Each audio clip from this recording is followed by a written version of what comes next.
Di sini saya akan menjelaskan tentang articulation disorder atau masalah gangguan artikulasi. Masalah gangguan artikulasi atau articulation disorder yaitu suatu masalah dalam mengucapkan suara atau dalam pelafalan suara. Penyebab dari articulation disorder yaitu beberapa gangguannya dapat disebabkan karena masalah fisik. Yang pertama gangguan perkembangan atau misalnya autisme. Yang kedua ada sindrom genetik atau Down syndrome. Yang ketiga ada kehilangan pendengaran. Yang keempat ada bibir sumbing. Yang kelima ada gangguan penyakit. Dan yang keenam ada gangguan saraf. Nah, ciri umumnya yaitu terbagi menjadi 4 bagian, yaitu ada omisi, ada adisi atau komisi, distorsi, dan substruksi. Nah, adanya masalah ini dapat menyebabkan gangguan komunikasi dengan rekan-rekan atau dengan gurunya.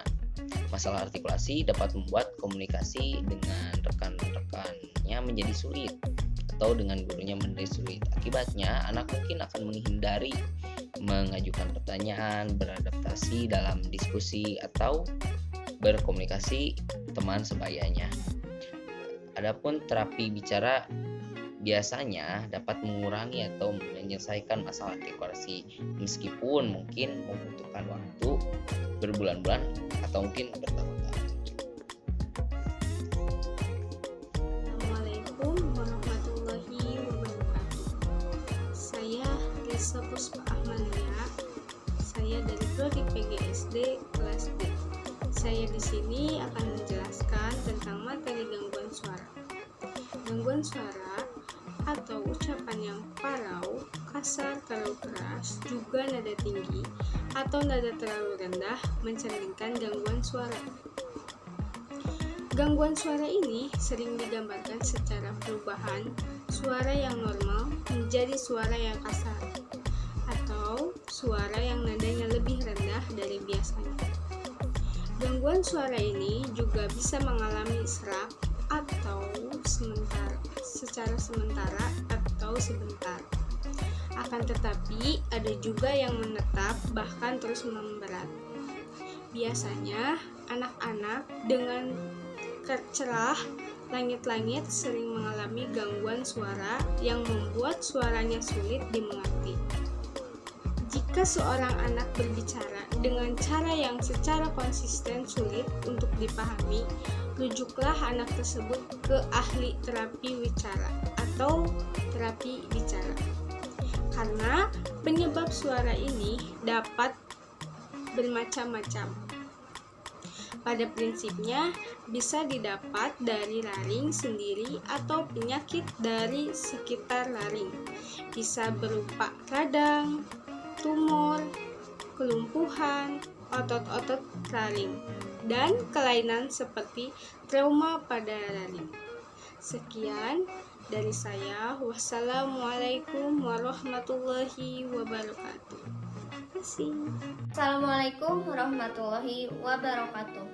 Nama saya Gelar Anissa Hakimah dari program studi PGSD kelas 1D NPM 28418. Saya di sini akan sedikit membahas mengenai gangguan berbicara pada anak, diantaranya gangguan gagap.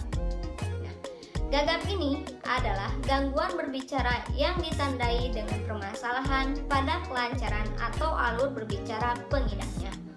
Umumnya, gangguan ini terjadi pada anak-anak dan merupakan fase normal dari proses pembelajaran dalam berbicara. Beberapa anak juga melalui kondisi ini seiring pertumbuhan mereka, tapi ada juga yang terus mengalaminya hingga usia dewasa. Nah, pengidap gagap ini biasanya mengalami kesulitan dalam mengucapkan apa yang ingin disampaikan, sehingga mereka memanjangkan atau mengulang suatu kata atau susunan kata saat berbicara. Perlu diwaspadai apabila seorang anak mengalami gagap ini berlangsung lebih dari 6 bulan, berlangsung lebih dari atau terus berlanjut hingga anak beranjak dewasa. Nah, untuk beberapa hal tersebut, bila seorang anak mengalami hal tersebut, untuk segera dikonsultasikan dengan dokter. Adapun salah satu cara pengobatannya diantaranya terapi bicara.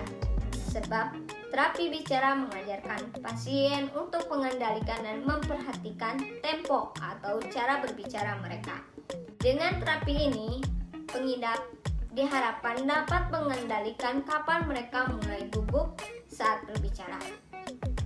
Terapi ini dimulai dengan pasien berbicara dalam tempo yang sangat pelan hingga berangsur menemukan pola bicara orang normal dan percaya diri.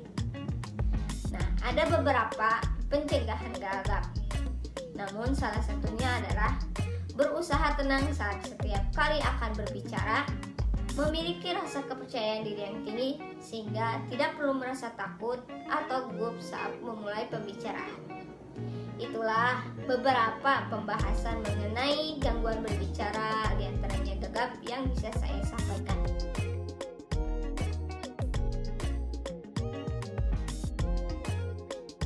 Perkenalkan, nama saya Tian Kirdasa Natalia. Di sini saya akan menjelaskan tentang gangguan bahasa. Gangguan bahasa termasuk gangguan yang signifikan dalam bahasa reseptif atau ekspresif anak. Bahasa reseptif melibatkan penerimaan dan pemahaman bahasa, sedangkan bahasa ekspresif anak melibatkan penggunaan bahasa untuk mengekspresikan pikiran dan komunikasi seseorang dengan orang lain. Perawatan oleh terapis bahasa umumnya menghasilkan perbaikan anak dalam gangguan bahasa.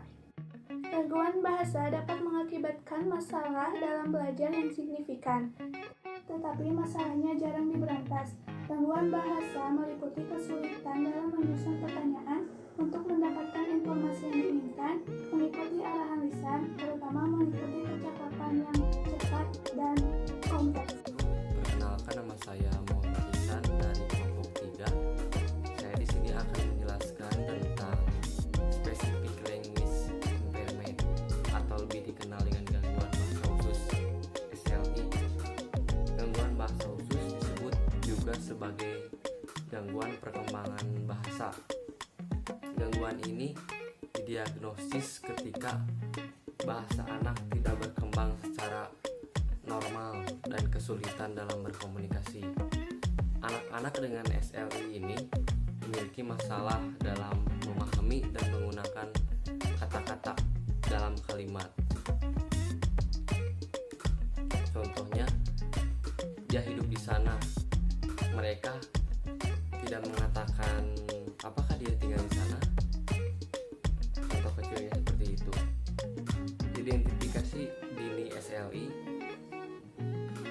dapat dilakukan secara akurat pada usia 5 tahun dengan cara memperhatikan ucapan yang benar pada anak, mengulangi ucapan anak yang salah selama percakapan, dan instruksi si pembaca. Sekian dari saya. Wassalamualaikum warahmatullahi wabarakatuh. Bismillahirrahmanirrahim. Saya akan membacakan gangguan spektrum otomatis, gangguan spektrum autisme atau ISD. Juga disebut gangguan perkembangan pervasive DERS. Berkaisar dari gangguan parah berlabel gangguan autistik hingga penyakit yang lebih ringan. Urutan yang disebut sindrom Asperger masing-masing akan didefinisikan dan didiskusikan di sini. Gangguan spektrum autisme ditandai dengan masalah dalam interaksi sosial, tindakan, masalah dalam komunikasi verbal dan non-verbal, dan perilaku berulang yours. Anak-anak dengan gangguan ini mungkin juga menunjukkan respon atipikal terhadap pengalaman sensorik, Pusat Pengendalian dan Pencegahan Penyakit 2010. Gangguan spektrum autisme sering dapat dideteksi pada anak-anak sejak usia 1 sampai 3 tahun. Sekian, mohon maaf dan terima kasih.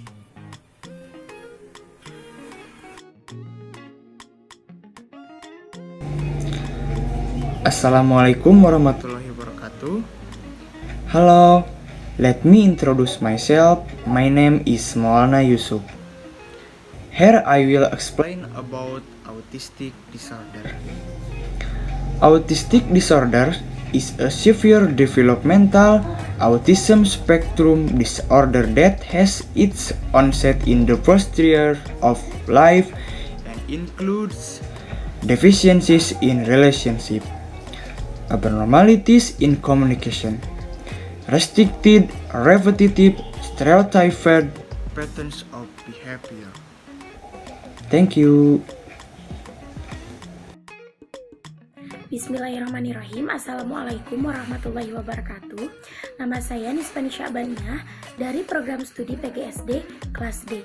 Di sini saya akan menjelaskan tentang Asperger syndrome.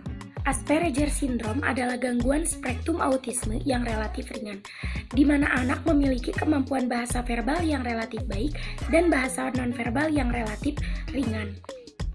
Anak yang mengidap Asperger syndrome biasanya melakukan kegiatan atau aktivitas yang berulang-ulang di dalam subjek tertentu, atau disebut dengan terobsesi. Anak yang mengidap Asperger syndrome biasanya melakukan kegiatan atau aktivitas yang berulang-ulang di dalam subjek tertentu, atau disebut dengan terobsesi. Perkiraan terbaru dari spektrum autisme adalah bahwa gangguan ini meningkat atau terdeteksi dan diberi label setelah dianggap mempengaruhi 1 dari 2.500 individu. Perkiraan menunjukkan bahwa mereka terjadi 1 dari 150 individu. Apa sih spektrum autisme itu? Spektrum autisme adalah kelainan pada otak atau struktur dan fungsi dari otak tersebut. Faktor genetik mungkin berperan di dalam perkembangan dalam gangguan spektrum autisme. Namun tidak ada bukti pula bahwa sosial keluarga menjadi penyebab dari adanya spektrum autisme. Retardasi mental muncul kepada beberapa anak autis yang menunjukkan kecerdasan rata-rata atau bahkan di atas rata-rata. Anak laki-laki 4 kali lebih memungkinkan mengalami spektrum autisme. Simon Baron-Cohen berpendapat bahwa autisme adalah sistem kerja otak anak laki-laki yang ekstrim.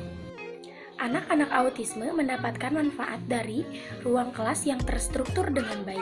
Sebuah penelitian menyimpulkan bahwa apabila modifikasi perilaku ini diberikan secara intens kepada awal anak autisme, maka akan lebih efektif. Sekian dari saya. Mohon maaf apabila ada kesalahan. Wassalamualaikum warahmatullahi wabarakatuh.